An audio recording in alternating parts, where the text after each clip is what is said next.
Good afternoon. Welcome, everybody. Welcome to our second panel of the day entitled Writing History Now, Art, Memory, and the Shaping of the Present. My name is Colleen Milliard. I'm at Basel's executive editor. I'll be your host throughout, and I'm thrilled to introduce the incredible artist Hank Willis Thomas, the director of Archive and American Art, Anne Helmreich, in a panel moderated by Sandra Jackson-Dumont. So please give them a warm welcome. Thank you. Thank you so much. How are you all doing? Okay, are you sure? Okay, so I'm so excited. We are all extremely tired, so forgive us if there's like a delay in some of our ways of communicating, but I think that I'm sitting with two stellar individuals, so it will be fine. Thank you for joining us. I'm actually just going to quickly say a few things. Thank you to this incredible group of people here to organize this. And so this panel talks about, this idea that history isn't static, it's alive. We live with what happened in the past. It's living, we're the recipients of that, and then it actually informs kind of the future, right? And today, these folks are going to talk with us about how archives specifically shape our collective memory. They carry stories forward while we're challenging them in many ways. We're sitting with an artist who's done a great deal of that work, calling your attention to works of art and to historical documents and materials that occupy everyday space. We see them, they shape us, they act on us. Sometimes these images act against us. They are oftentimes not in our favor, but some of them are in our favor.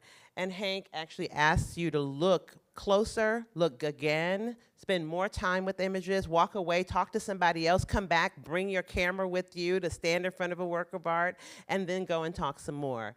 And then we have this amazing person, Anne, who's actually sitting with one of the most amazing archives, the Archives of American Art, who really has been it's been a repository for so many of our artist archives.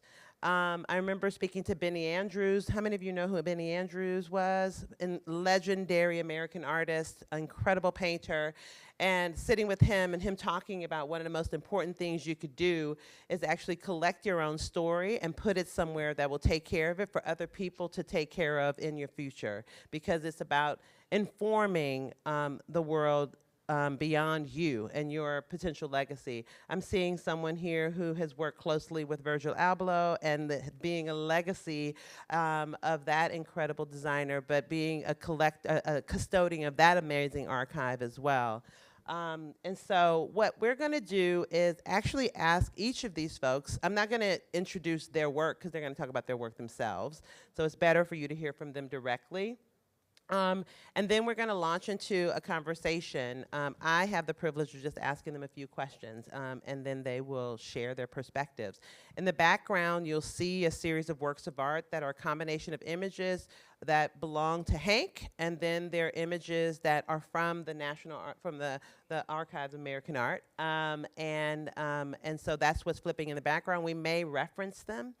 And so without further ado, Hank, can you talk a little bit about your practice and your use of archives, memory, history, nostalgia, and how your work is shaped by it and what you intend for your work to kind of do in the world? That's a lot that I just asked him. But go ahead, Hank. Sure, thank you. It's really great to be here with you all. Well, my mother, Deborah Willis, is sitting in the front row. And my mother actually was on the stage last year. I wasn't here, but you were speaking about, what were you speaking about, Mom? Public art. Oh, interesting. But my mother's, she is a historian and an archivist and an artist. And so I grew up being her assistant in many ways and kind of inheriting through osmosis while I was playing with my race cars and G.I. Joe action figures, kind of all of this kind of research that she was doing.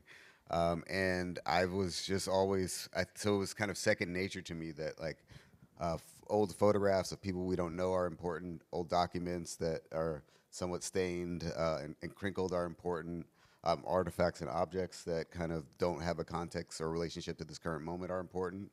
And I just really kind of, I guess I found them as I think what my mother has done is she's really traveled time, you know, in her 30 books, getting to know people who lived a different life in a very different place through actually looking through their eyes. When you take a photo, when you look at a photograph, something we take for granted is we can't walk a mile in someone's shoes, but if we look closely at a photograph, we can actually watch. It's like a blink of an eye in someone else's experience, and usually it's an intentional experience, one that they feel like it's important to capture and then to preserve. And what I find to be so important about archives in this moment is that we become so willing to take information at face value without looking deeper or knowing more of the story. And whenever you know more about the story, it actually becomes more interesting, more rewarding, more complicated. And I think when you have dumbed down stories, you have a dumbed down society. And while I personally love watching mindless videos and doing dumb things, I find it important and also fun to kind of see where they come, where the roots are. And so with my work, I'm often looking at, like, thinking about one of my favorite TV shows growing up, which was the Dukes of Hazzard, which is where this car was the superhero. It did these jumps, and the song was about, you know, Dixie and these good old boys who never meant any harm. And it was only later that I realized that the heroes of those good old boys were Stonewall Jackson and Robert E. Lee, who would not have wanted me along for the ride. And so I like to kind of make work that kind of breaks apart and kind of ask questions about these stories. You know, I mean, the Dukes of Hazzard was like a very, very popular show in the Black community. And so as your work tackles some of those issues around, like, unpacking the legibility of images, it becomes like a really important thing not to participate in this world that's monetizing ignorance. Like, we are in a space where that is happening on a daily basis. So it's important to be able to know how to dig in an archive.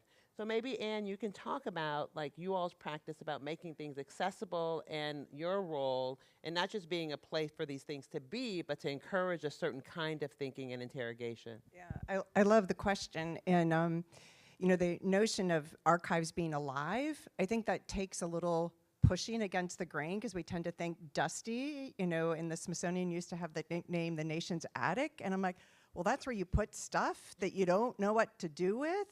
But in fact, we should be the place where you're putting things that we want people to be making work with. So we invite artists, we invite scholars. There's Cheryl's there, my colleague Jane Carpenter-Rock from SAM, so we want curators, we want scholars, we want family historians. So those things are there. We put things online. We are so grateful. The Roy Lichtenstein Foundation gave us an endowment that built on another endowment that came from the Terra, and that allows us to digitize materials. Now, people always say to me, when are you going to be done? I'm like, well, we got 10% so far, and we just got the papers of Robert, Indiana, and that was 150 boxes. So I will be lucky if we can stay at 10%. But that's part of our commitment, that these stories come to us, we care for them, we store them, they're legacies, but they're part of the nation's heritage. Mm-hmm. So we're trying not to gatekeep, but really to make them accessible. But they really require others, in a way, scholars, curators, artists, to amplify them, activate them, bring them to life again, create new genealogies through that work. So I think it's really important that they be accessible and that they be a source of creativity again. Mm-hmm, mm-hmm. Thank you so much for that. When I was in grad school in DC, I had the privilege of going to look through Deb Willis's archives when she was at the African American Museum project. And that was the project that was being used to develop, or actually it was the beginning, the nascent stages of what became the African American Museum on the Mall. And I went and she let me, I don't even know why, I cold called her and she let me go ruffle through her files. And I basically photocopied probably almost her entire files. And the reason I went to see her was because she had a show up called Constructed Images. And it had artists like Radcliffe Bailey and artists like that. Albert Chung, and Betty Saar. It was just like an amazing show, but it talked about these constructed images and how, you know, none of it is complete, it's rooted in truth, but it may not be true. And that there's also an effort to construct a positive narrative as well.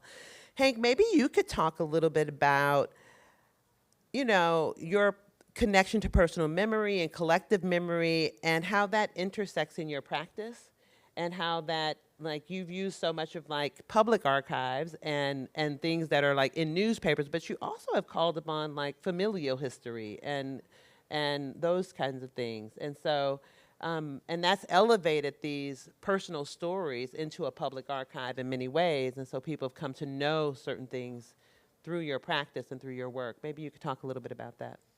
Sure. Well, how could it? There's this notion of history that I think the most fascinating part about history is what its name belies, which is that is usually his story. And if we close our eyes, we can probably get a pretty good picture of what he looks like and recognize how he was probably telling a story that supported his agenda. And I've always been more interested in our story. Because I think our story is much more fascinating and exciting and interesting than his story. It allows us to like slip around, even though there's, you know, over 100 of us in this room, and we all came to this room with different stories, and we'll leave with different stories while we're experiencing the same thing.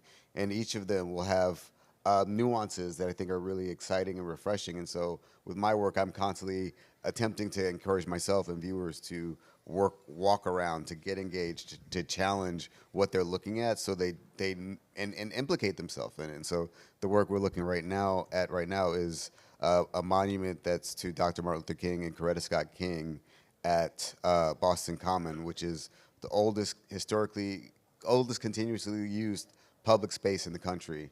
And it's based off of this photograph of them, the moment that he received the Nobel Prize, and seeing how his weight was on her shoulders. And we know so much about his story, but actually we wouldn't know much about his story if she hadn't carried the legacy for 40 years after he was assassinated. And I think a lot about how, like, actually most of what we know in the way that we understand Martin Luther King today is not shaped by what he did then, but what she did after he passed away. And and in this embrace, when you go inside that sculpture, I like to say you're standing in the heart of their embrace. But their embrace to me is a symbol of what any of us can do when we actually are willing to become a part of a larger story by connecting with someone else. Yeah, you're talking about things that are overlooked too, right? The things that are suppressed. And I love when I see a work like Embrace or something, like it's like this sliver of a thing, like you're calling attention to this tiny little interstitial moment that, you know, people are not necessarily paying attention to. They're paying attention to the bigger thing. And there's this like moment that is the linchpin moment, this here, right? Maybe you could talk about how your place creates space, or, you know, creates an environment where artists can go deeper and look at these kinds of things that require a certain level of attention. And the artist becomes scholar, the artist becomes practitioner, the artist becomes, you know, anthropologist in many ways, right? Yeah. So maybe you could, or librarian. Yeah, no, I love it. It's a great question. So we have a couple of ways in which we activate that, make that possible. So we publish a journal, and each issue of the journal, we invite an artist. And one of the latest ones we did, it's an artist from Pittsburgh, Lenka Clayton, and she did something I think needs to be said every once in a while, remind us of what's not in the archive, the absences. And I think it plays both ways. Your point about that carrying that burden, that shoulder, those are the families that care for those archives, and we're so fortunate when they come to us. But we also know there's so much that wasn't saved or couldn't be saved, or barriers to saving it. So I think it's good to be reminded. So that artistic practice that reminds us of the blanks, the gaps in the archive is important. And then I think we've also invited artists and curators to come into the archive and find connections and threads that might not have been possible before. And I think it's exactly that, Sandra. It's that spending the time. And I love it, like when we have a student come in and is like, wait, you have one half of the letter from this paper, and I just went to this artist's archives, and they have the other half of the letter. I can put this conversation back together again. And I think it allows them to create a sense of community that once existed in practice on the street in people's homes, but that once people have passed, they're not with us. We lose that sense of a community, but we can reconstruct it, if you will, in the archive. And then we also have an artist fellowship program.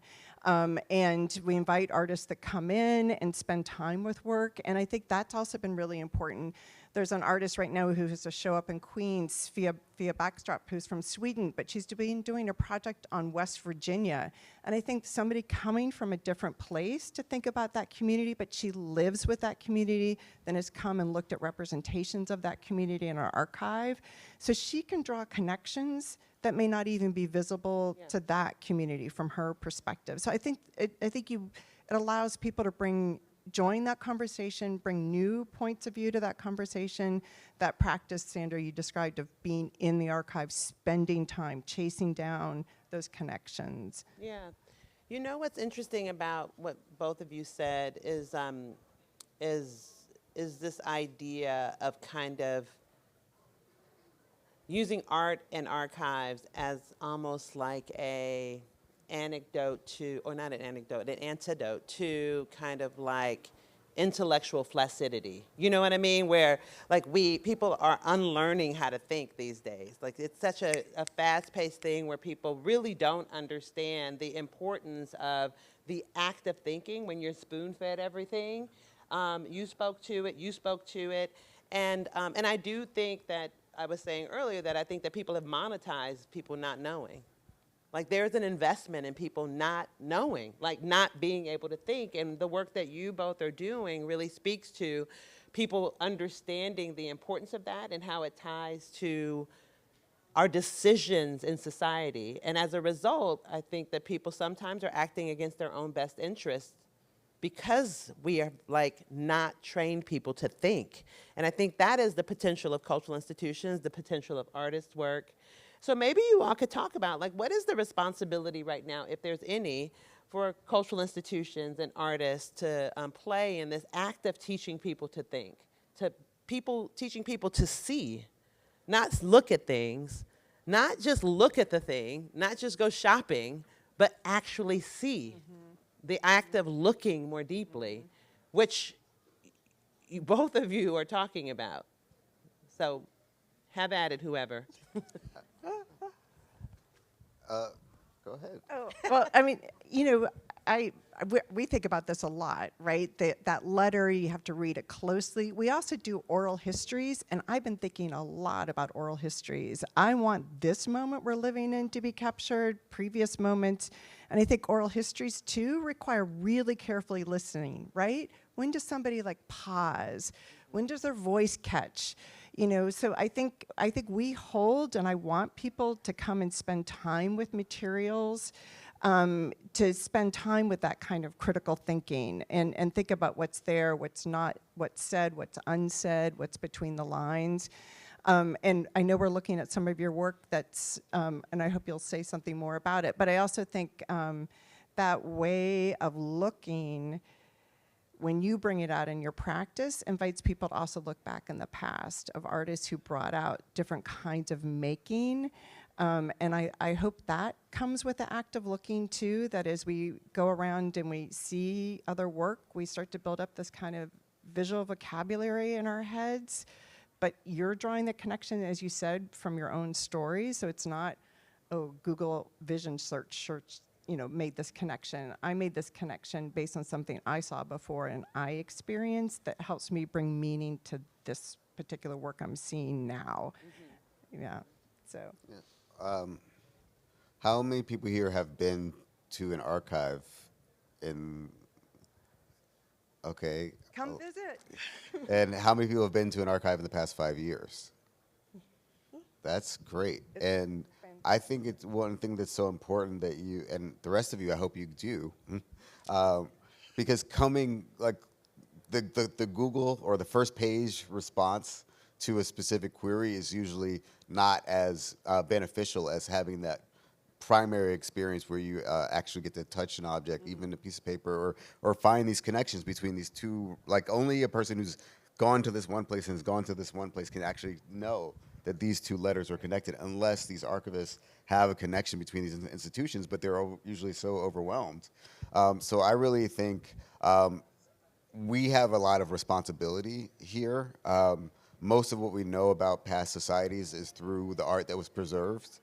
We actually know more about that than almost anything else about any ancient society, and we can only assume through that most of what people will know about us is what we preserve. And I think if we are only preserving the golden arches and you know, whatever other kind of corporate symbols, which are all over the country, all over the world, I should say, what will they imagine to be our values, and what do we care about?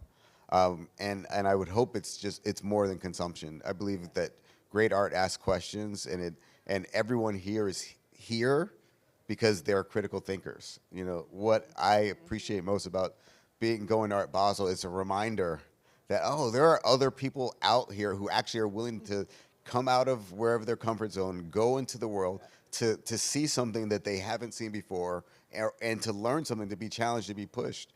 And within the context of the fine art world, critique is necessary. Like, everyone grows through actual criticism and analyzing and challenging things. And sometimes we hate things and we grow to like actually love them, right? And I believe that our political systems and our society would be much better if we actually dealt with each other that way, that not every politician has to be born, you know, perfect with these kind of continuous stories and continuous values, that actually we can always grow more and grow deeper, and that we have to in order to thrive and survive. And so I think that the more of us who are willing to go places and bring people places where they don't feel welcome, whether it be a museum or a gallery or an archive or an art fair, the better off we'll be as a society. Because if art is thriving, humanity is thriving, and if humanity is thriving, I think the world will be better off.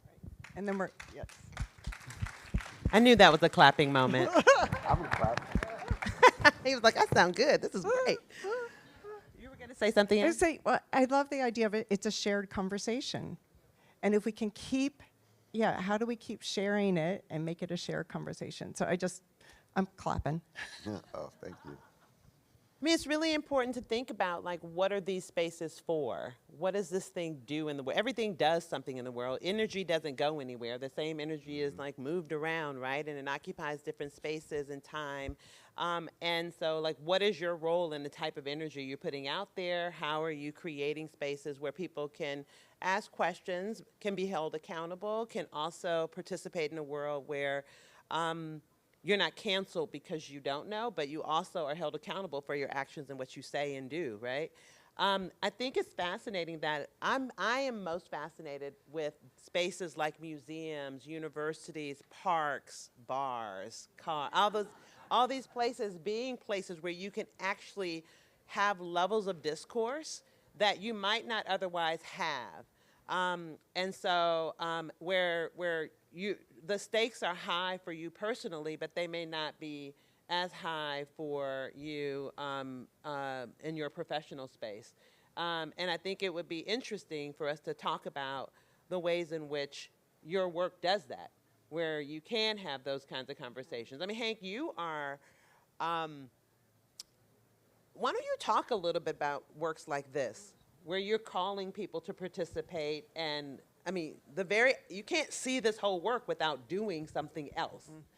And I love the idea of institutions and museums and art making people do something else to be involved, right? To be engaged. And so maybe you could talk a little bit about that. Sure. Or inviting, maybe not making, but inviting. But anxiety, you said? No, inviting people. Oh, inviting. There was a theater performer named Danny Hawk who, and this is a weird way to tell the story, but he did a show called, one-man show called Jails, Hospital, and Hip Hop. And he is like a white man from somewhere, but many of the characters that he was performing may have been or could be perceived as being black. And I was really and he talked about kind of the complexity of like shifting identities through the show. I heard him speaking backstage, and he was talking about another artist named Roger Guinevere Smith, and he was like, what I love about Roger's work is that he indicts the audience, that you can't just sit back and look at it, that you're looking at it and you're being challenged with what you think you know about what's happening there. And I like to think that way too, and so if you saw the image before this one, it's basically the same image, but you can't see these other pictures that are hidden behind it. But it's a collage, even on the surface, between a woodblock print by Aaron Douglas, where the pyramids are in the background and a figure is laying by what could be perceived as the Nile, and then Roy Lichtenstein's pyramids, which were also represented, are the other images. And I was really interested in this kind of, and inspired by Langston Hughes' poem, I've Known Rivers. And I'm thinking about the river of time, so this is kind of a detail shot, the rivers of time, the stories that happened along the river, these art objects and artifacts and architectural wonders, and the human spirit that kind of made them what they were, and like the souls of those stories, and thinking about us in these moments creating histories that we don't know how they'll be affecting and shaping the future. And so I'm really interested also in how people gather for a movement, whether it be something that I'm for or something I'm against. This idea of getting people to come together for a cause that you believe is important is actually performance, right? We perform this is important by coming out together and saying this is how we change the world if we're not trying to do it through killing other people. This is how we do it, and I'm really just fascinated with that. So I use my work as a way for me to learn, and also hopefully make these connections that future people will be like, oh yeah, Lichtenstein and Aaron Douglas and Langston Hughes, of course they go together. What else? What other stories can we learn about? Maybe you can talk about, in this moment of cultural shift, where education and art in general are under tremendous fire, how do both of you navigate contested memory and ensure that like new narratives in this moment are not lost? I mean, we think about that question, what might be lost, a lot. And I think we also feel responsibility, and we did a lot of internal work. I can't take credit for it. It started before I arrived to say, are we collecting all the stories we should be? And we did some big collecting initiatives to try and be more expansive. We really want to represent the breadth and the depth of the American experience. But from that, I think we surfaced stories that I think, again, I'd be worried that they would be lost. You'll see a slide coming up eventually of an exhibition we have up right now by two artists who never knew each other, but Lily Ye, who's out of Philadelphia, and Emmanuel Martinez in Denver. But we collected their papers, oral histories, and we connected them because they're both involved in art for incarceration. And so the idea that art can be a healing practice for both people who are incarcerated and families around those who are incarcerated. So by bringing them together, we were able to add dimensions to that story and show Lily's work by the way she works with this one particular community outside of Philadelphia. And then Emmanuel Martinez goes around the nation working with youth groups who are imprisoned, doing these amazing murals. So together, I think, I would hate for those stories to be lost of how the commitment those artists had to their communities, and the idea that once we bring them together, they kind of amplify each other's work and show that there's a larger project going on beyond their beyond their initial efforts. So I think that notion of collecting the stories so they're not lost, but also showing them, disseminating them, because I think it's like that tree falls in the forest if we collect it, but they don't get out there. So, and I invite all of you, really, come find these stories, share them. We can't do that work by ourselves. So, but I think it's the not losing is important. And again, that's another reason why we do the oral history program, because we know not everything's going to be shared in a piece of paper or a digital file. And we really want the original voices to be there. So you'll see eventually a slide of Benny Andrews, right? From and maybe we can skip my slides to get to those, because I think mine are going a little bit longer. That's okay. That's okay. I enjoy seeing your work. I like it too. but I feel like it's important. But maybe we might have had our mine on like a longer rotation. That's It's okay. gonna be a while. This is an important project too. I think this actually I know. addresses the question that I have. One of you want to talk about more freedoms or? Well, I was kind of actually thinking about something. I love. This is real cool. This is work where my friends Emily Shore, Wyatt Gallery, and Eric Gottesman recreated Norman Rockwell's Four Freedoms paintings as photographs with a more heterogeneously empowered and represented American population. That the United States didn't look like the way it looked in Rockwell's images then, and it doesn't look like that now. And I found it important to kind of update that because he is one of the most important American storytellers, and I kind of learned so much through it. But I wanted to kind of complicate that story. We put him on billboards with different people. First we thought we were going to make 4 different images, but we couldn't find 4 representational images, so we wound up making 82 different images. But here we are. But what I think a lot about is, how many people here, how can I put this? I don't really have papers. I have a phone that has, if you want to archive. We do Born Digital. Yeah, but how many people want to give somebody else their phone? Yeah. Right. And I think in a weird way, it's more possible than ever to get a sense of who someone was through the devices that we share every thought and question with and location with. But really, it's the only institution that I know of that has real access to it for most people is the United States government, right? And maybe some corporations that can track your location and read your messages and all these things. So I think the crisis I see is how do we honor people's privacy in a way, but also continue to learn from the stories that they, that a lot of the people that you're talking about they didn't know they were creating archive when they started it, right? And so like I want to learn from a lot of these artists who passed away recently, but are even from my generation. But like there is no discourse on what to do moving forward, and so I'm really. It's something I think a lot about. Yeah, and I think that's a conversation I think we all should be having, thinking about that future. Shout outs to the Joan Mitchell Foundation, who's been starting to bring people together about what does stewarding artist legacy look like going into the future? Whether it's the Born Digital, we've been talking and thinking a lot about, people's self-understanding. Well, you got to say what Born Digital is. Oh, yeah, sorry, good call. But things that's not started in paper and we turned it into something digital, but something that was always electronic bits.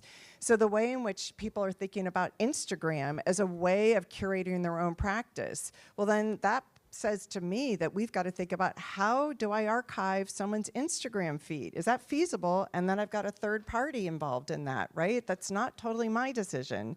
That's different than here's my studio, here's all the artifacts left in my studio, put them in boxes, we can transfer that. So I think it's a huge question. And I also want to give another shout out to the Liechtenstein Foundation because they've just given us some funds to help start thinking about this conversation.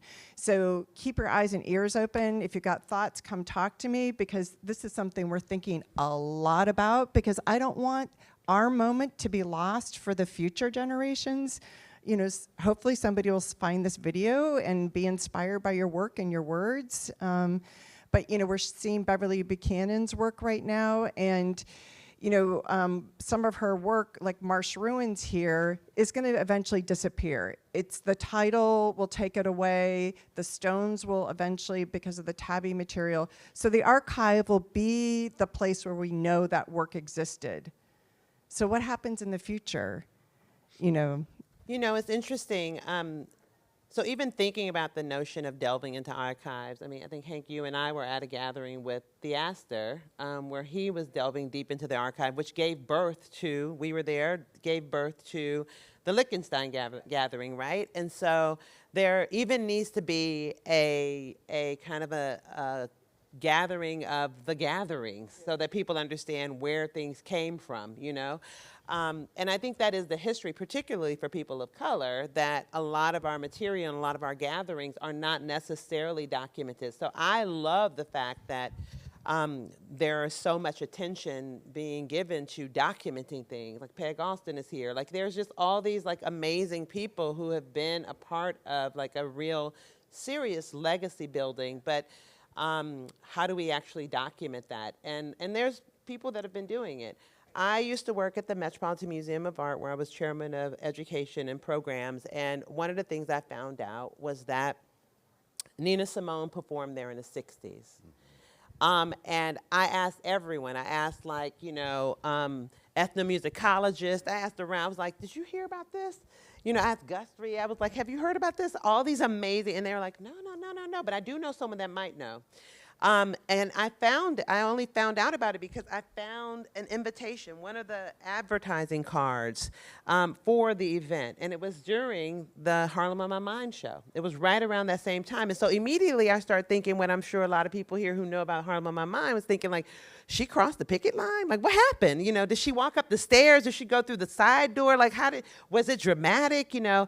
And then I started doing research, and I found only a couple of photographs, and it was only photographed because there was somebody in the audience with a camera. And they photographed her. And then I did research in the papers and found out that, oh, wow, there were people sitting on stage, a stage I used to program people on, the same stage that Carrie James Marshall spoke on, the same stage that these folks spoke on. This crowd of people that were sitting on stage were only there because the audience, the whole room of the 721 seats was oversold by 100 seats. So they put them on stage. And it was incredible. But I'm like, who booked her? Like, I want to know how she got there at this moment before she starts to kind of like really kind of give way to bipolarism. Like what starts to happen there, and why that moment, while people like, Norman Lewis and Benny Andrews and Faith Ringgold are outside protesting. Like what is happening in this moment? But the archive at that time was only recording people talking, giving lectures. It's later that they start recording everything, so you start to hear music. But then you think about a place like the Studio Museum, who's like, we got to get this early.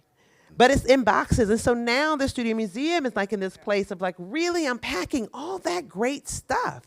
And so there are archives out there.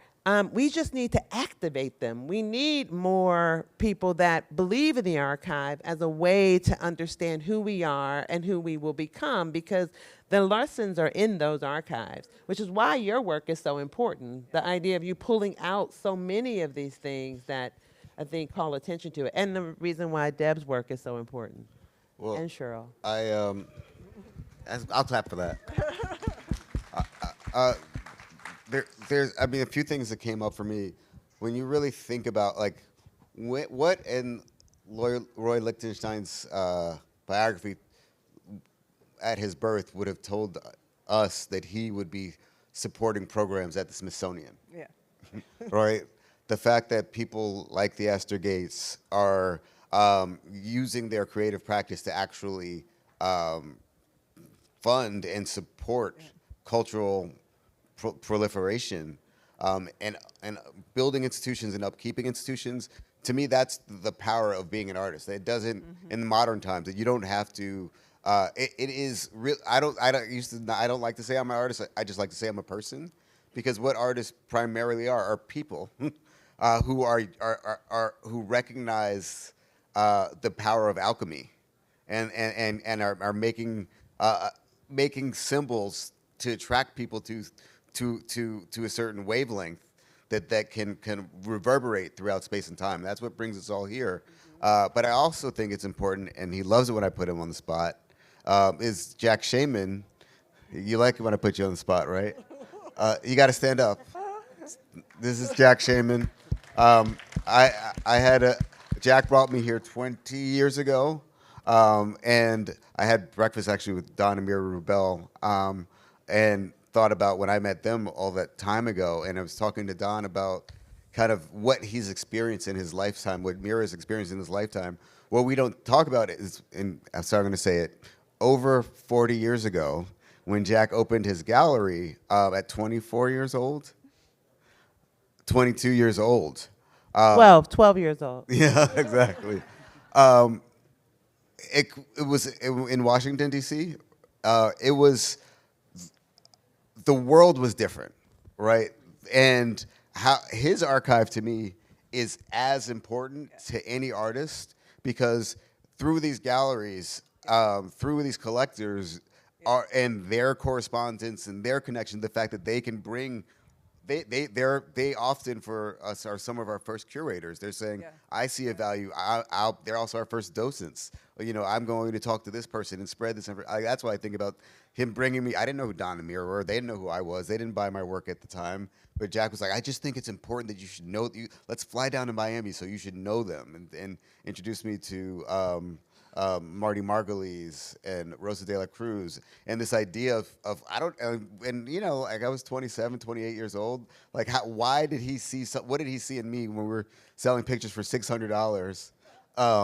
That was gonna, like, that's, you know, that was Everyone's like, that oh my God. and so that kind of advocacy is something that is invisible when we put so much primacy on the artist, without recognizing the people who uplift them and maintain them, is something that I hope we continue to challenge. Well, and I want to add that, because we collect the papers, of dealers and, and exactly collectors, because we need the full ecosystem, right? That's how, and those connections and those relationships we were talking about before, that's part of that conversation too, a really important part of that conversation. Yeah. You know, given these time, well, I'm going to say one thing. We have we have 1 minute and 22 seconds left. So I'll do two things. One, so I'm trained as an art historian, educator, and curator, and I've been to these fairs, been to all these places, and a couple of years ago, my mother needed to move out of her apartment because, she was not well. And so my husband and I packed up her stuff, and my husband was like, we should take pictures of the walls before we start to take everything down. And if you saw these walls, I mean, they are incredible. It was like she was curating, my life, her life, what was happening in the world. It was like everyone from, Michael Jackson, Jesse Jackson, the notes that Obama sent out telling people, congratulations, we've won, whatever, my school stuff, Kama Sutra images, all kinds of stuff, right? And I mean, just the whole, everything like wall to wall. And she would come in and she would, she used a wheelchair, she would roll in and she'd be like, thank you, home. And what I saw after all these years of being like, oh my God, what is all this blank, like on the wall, what is all this stuff? Is that I actually saw an installation of someone's life. And I saw her archive. And when we started taking it off the wall, I treated it like you would treat an archive. We organized it. We took down every piece. We stacked it neatly. We didn't. And so that kind of care is so important. But we get untrained to have that kind of respect for the things that we live with every day. And so archives are those things. They are those things, and it takes someone to come in and really help people understand the context for it. It takes people like this and people in this room to kind of really unpack those things. So when I think about an archive and I think about like those images of my mom and her stuff, I realize that, I realized that looking at those things, it told me something about her. And when I'm listening to you all talk, I'm thinking about what will our art and archives, when people look back on this particular moment, what will it say about us? And that's what I think Hank spoke so well to, and I think you spoke so well to. And so they remind us that memory is active, that we need to shape it, and we need to evolve in it, and we need to use it. And I just want to thank you two amazing people for coming together on this stage on a Friday afternoon to hold court on an important subject. So thank you. Thank you. And Thank I you. just have one request. Yeah. that before people leave, that they take a moment to ask the person next to them what they're willing to preserve and how they might do it on the way out. Nice. Thank Thank you. Thank you all. Thank you all. Thank you, Anne. Thank you, Hank. Thank you, Sandra. I mean, this panel was so important, and I'm so glad that we're able to have it here in Miami Beach. This is what this space is all about. So thank you again on behalf of all of us at Basel. And thank you all of you for being here. And please come back, because in half an hour, we're going to have an equally important conversation looking at the way Black collectors are reshaping philanthropy, not only here in the US, but beyond. So please come back, and thank you again for being here.